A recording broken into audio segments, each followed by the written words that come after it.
here works for an organization that has an insider threat program in place today? I see a couple hands. Okay, great. So out of the couple people, how many of your organizations have performed a baseline maturity analysis of the effectiveness of that insider threat program? Okay, well then that's what we're going to kind of talk about today. So, clicker. So my name is Janel Schalk. I'm a senior director with Optiv, and I lead access management and strategic consulting in their identity and access management practice. I've been with Optiv for almost 6 years, and I've been in the security space for a little over 17. And today we're going to talk about insider threat programs, how to evaluate where we are and where we want to go from a maturity perspective. So let's start with understanding what insider threat is. Security experts say that insider threats account for around half of all total breaches. So let's define what insider threat is so that we're all speaking the same language. An insider threat is a current or former employee, contractor, or other trusted internal party with legitimate access to your systems, your data, and your applications, who use that access to maliciously or unintentionally harm our organization's finances, our reputation, our business relationships, our people, our mission, or our customers. So that is a heck of a sentence with multiple elements designed to really pack the punch of how complicated insider threats can be and the relative implication of how complex insider threat programs must be in order to help combat those threats through risk mitigation. So when we're talking about risk mitigation, let's first understand what risks are and how we can calculate them. A risk is simply a potential that something negative is going to happen, that vulnerabilities will be exploited, and risk mitigation is us caring and trying to prevent that from happening as much as is reasonably possible. So we calculate risk by understanding applicable threat agents, multiplied by our organization's system and people vulnerabilities, multiplied by our perceived and expected negative impact to our organizations, such as reputation loss or loss of our trust of our customers or of our investors, all divided by our mitigating controls that we put in place through people, process, and technology changes to reduce the likelihood of that exploitation happening. So now that we understand what risk is, why it's important, and how to calculate it, we need to combat those risks in a prioritized manner and through our defined insider threat programs. Your insider threat program needs to consider vectors, motives, actors, and warning signs before we can put risk mitigation techniques into place. So let's define what we mean by that. So vectors are the paths or tools that an attack can take or utilize to infiltrate and traverse your environment with the intention to view, compromise, steal, or do something with your data or otherwise cause harm to your organization and its people. Vectors could include mobile devices, cloud storage, email, attachments, and an increasing array of other pathways or tools. Next, we have motives. Whether a threat is malicious or unintentional, they must be understood so that the risks can be identified. Whether motives are hostile by individuals or cooperative or coerced with other third parties, or they could be unintentional. So how about actors? Defining who could be causing the insider threats helps our organizations implement appropriate mitigation techniques. Actors can be hostile, like disgruntled employees, anarchists, thieves, spies. They could be non-hostile, like an untrained or reckless employee, or a compromised business partner. Understanding the warning signs can then help your organization identify potential threats and address them proactively. So warning signs could come in the form of data movement, data access, or personnel warning signs such as repeated or uncharacteristic policy violations, declining performance, and more. So finally, with this understanding, we can then define the effects to our organization. Realized insider threats can lead to the inability for our company to perform its mission. It could harm our people. We could lose intellectual property. We could have compromised data confidentiality, integrity, and availability, decreased reputation, loss of morale, and loss of trust. So now that we understand what insider threats and risks are and why we need the program, what do we do now? So while we figure out where we are today and where we want to go and where we need to go in the future. So in comes the maturity analysis to help us answer some of these questions. Optiv defines maturity in 6 steps across strategic programs from not defined to predictive. Not defined means exactly what it sounds like. We do not have awareness into our potential insider threats, nor how we might be mitigating those threats. Aware organizations tend to have a loose definition of insider threats with some understanding or of the impact of those effects, and maybe in the beginning stages of policy writing. Reactive organizations have some defined efforts going on around their insider threats, be they people, process, or technology focused, and tend to be very tactical in their program changes. They might have an idea of a bigger picture, but they're implementing everything very tactically.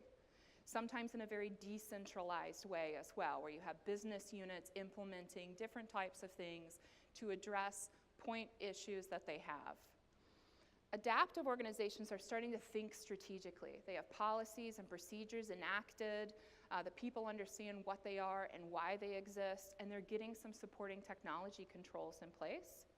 Purposeful organizations are maturing strategically and programmatically. They'll have a dedicated program and technology that's beginning to share information between tools for effective reactions and preventative measures. And some of you may have gone to an identity-defined security alliance or identity-centric security talk here at Identiverse, and you've learned about how all of the different security tools and identity and access management tools can work together to share information effectively, and purposeful organizations and predictive organizations, for that matter, are doing just that. They're starting to do that, and they're getting all of these tools integrated. So finally, you have predictive organizations who have well-defined, thoughtful, risk-based approaches to insider threats, a program that's continuously examined for gaps and changes in the security field and within their own organization, maybe through merger and acquisition or divestiture activities.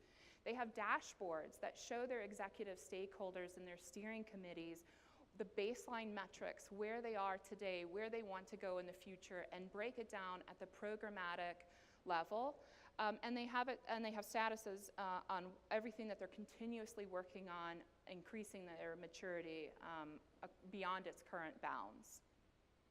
So for this understanding, we need to examine the elements of the insider threat program and how we can classify maturity across those elements.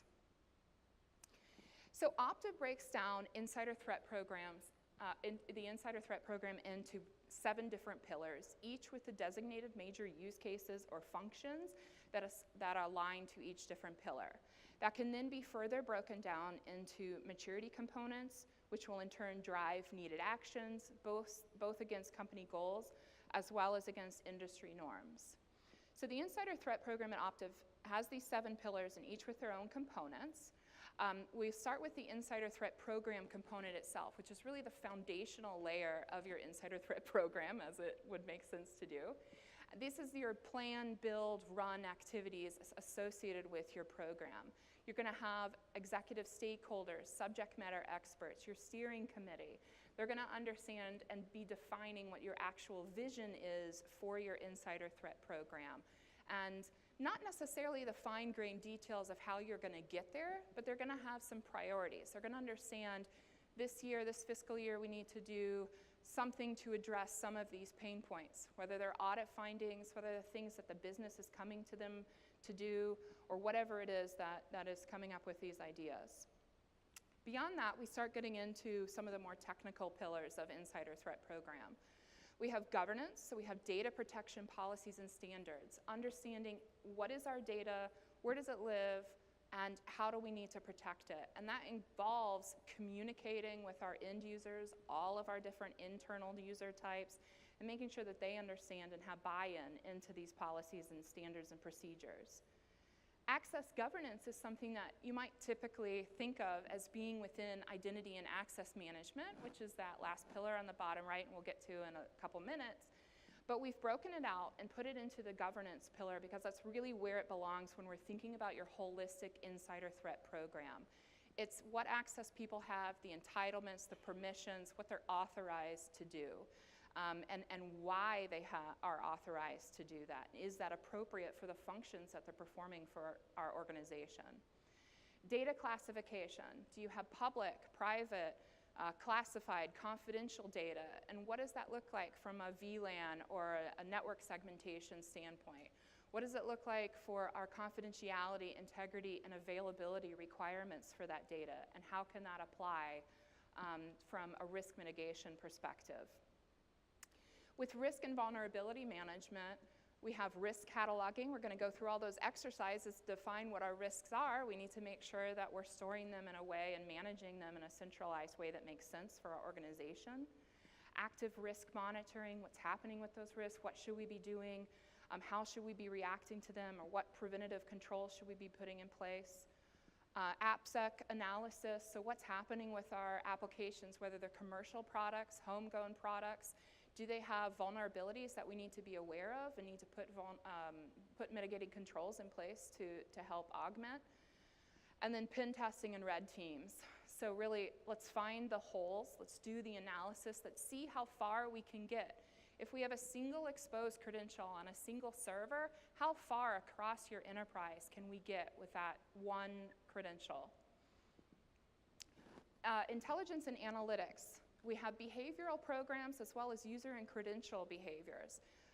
Personnel behavior, and user and credential behaviors. So on the personnel side, we're trying to understand, does Bob, who's normally very quiet, just does his work, comes in 8, leaves at 5, always on time, never had any issues, but usually a pretty quiet guy, is he suddenly aggressive, or is he angry and he comes out in either his work or in meetings or his interactions with other employees?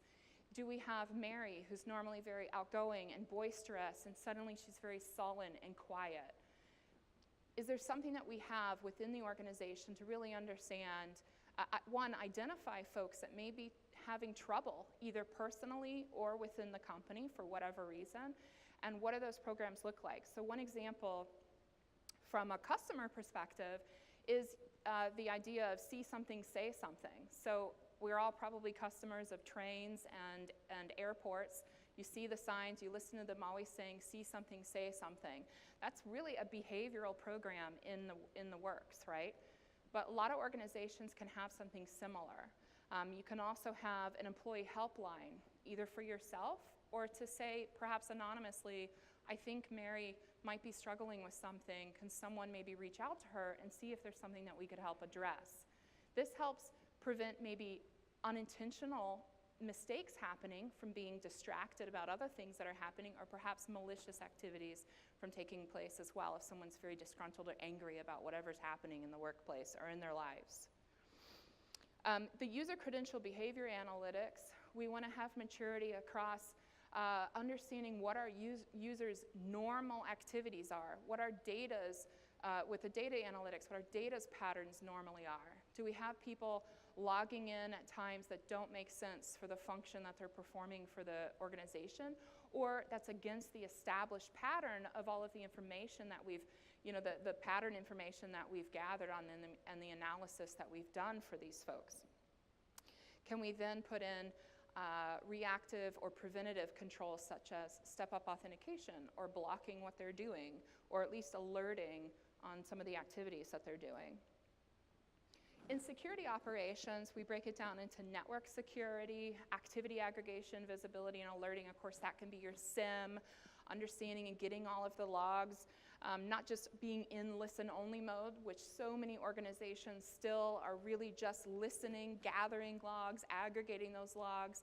Maybe they have a few policies, but how can we improve the maturity around that? How can we have more robust policy alerting and actual activities being performed on those alerts? And then integrating some of those alerts into your authentication landscape as well. Enterprise mobility management.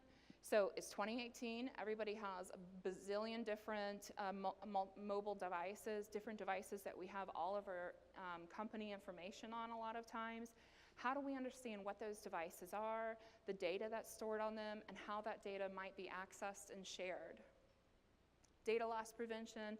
We have, all kinds of different things that you can be doing in DLP, whether it's somebody printing something off and kind of forgetting about it because they're distracted, and then somebody else comes and gathers up their printing, whether it's emailing things out that shouldn't be emailed. Again, whether maliciously or unintentionally, it doesn't matter. It results in the same harm to our organization, oftentimes. Incident management and threat response is really important. We want to understand what is our plan? Do we need to involve a third party, like a managed security provider that can help you plan and then execute when you do figure out that you've had some kind of incident, whether it's a recent incident or some things that happened 6 months ago that we're just now figuring out about? We want to have workflow management in place. What can we do with when we do have incidents? Who should be notified? Who needs to be involved? And then external threat intelligence. How can we integrate information gathered and compiled by outside intel sources with our own IT operations, analysis, and monitoring to result in automated remediation, alerting, blocking, again, step-up authentication, and more. And then finally, identity and access management. We have broken down that into access management, which is really your single sign-on, your MFA, your adaptive authentication components, identity management, which is your user lifecycle management, onboarding, offboarding, terminations, transfers, access requests, privilege access management, vaulting, session management, handling our credentials that by simply existing are inherently raising the risk to our organization. How do we manage those? How are we handling integrated application credentials that might be hard-coded within our different applications and scripts across the enterprise? Identity data management. This is kind of another foundational layer of IAM or the IGA space, just really understanding who are our identities or what are our identities. What are the attributes about those identities that make sense to our organization? And how can we use those attributes to help process what they're doing and why they're doing it and how they're doing it? And then finally, the physical security layer, something that isn't always included in an IAM program. It's usually owned by an entirely different organization unit within a company. Really understanding that physical security doesn't end at the border. It doesn't end at the physical entry point to your organization. Yes, that's a huge one, but there's so many ways to get into a building. What do you do if someone is in your building that shouldn't be there? How are we controlling physical access to your people and to the data of your organization? Can you walk up to a network jack in somebody's cube and plug your computer in and get somewhere because you're not requiring device credential authentication? If your network jacks are shut off, can you just unplug your VoIP phones and plug your computer in that way? There's all different types of things to consider from a physical security perspective. So since this is Identiverse and we're focused on IAM, we're going to include the breakdown of the IAM pillar specifically. But each one of these different 7 pillars we've put together a maturity scale for each of the different 7 pillars and all of their different components. And then each one of those components, for the most part, can be broken down into further more defined and detailed use cases, and we can perform a maturity analysis against those more defined use cases as well. So this is one example of breaking down each component and one pillar that can help us understand maturity. So while some components typically considered part of IAM are included in other pillars, particularly the access governance one, which we talked about a couple minutes ago, this pillar focuses on the actual authentication and authorization of individuals within your organization. Again, both at the physical and data layer. For example, within privileged access management, you can go from having nothing in place or no awareness of your elevated permission credentials to informal processes, some analysis going on, to integration with SIMs, password-protected databases, key passes, spreadsheets, to credential vaulting, policy-based activities, purposeful controls, one-time passwords, robust workflow management, all the way through risk-based session management, application authentication, and more. So you can see how really understanding all of the different maturity components of all of these different pillars and their components and use cases can help us understand where we are today and where we want to go in the future.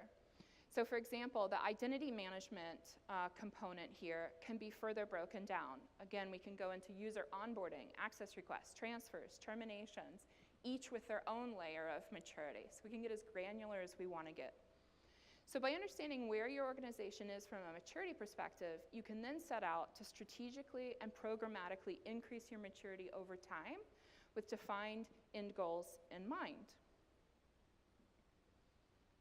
So what are the next steps? We want to define our insider threat-related vectors, motives, actors, and warning signs. Make sure to analyze all of your internal user types, be they employees, contractors, vendors, or business partners. So many high-profile breaches, as we all know, of the recent past are due to compromised business partners. We want to then evaluate our current state maturity against the insider threat pillars and each one of their different components. We want to then form our tactical and strategic roadmaps and next steps. And you might be thinking, I don't want to be tactical, I want to be strategic. But there may be gaps that we need to fill today because from a risk-based perspective, we can't take the time to do all of these robust activities before we take some necessary actions. It's okay to take necessary actions as long as they're in the spirit of the general program that you're trying to define. And finally, we want to execute on those roadmaps, again, from a risk-based, prioritized manner. So thank you all for joining. Are there any questions? We have a couple minutes left. Yes?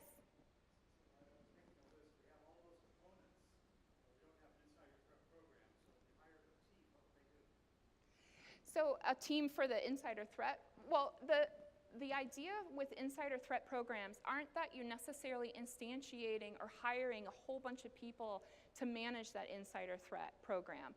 It's the idea of having the things that you have today work together, to share information, to work towards a common goal and a common vision, to have that overarching strategy with executive buy-in that understand what we're trying to do and allow us and empower us as the team members, as those product teams or the project teams, to actually execute on that vision.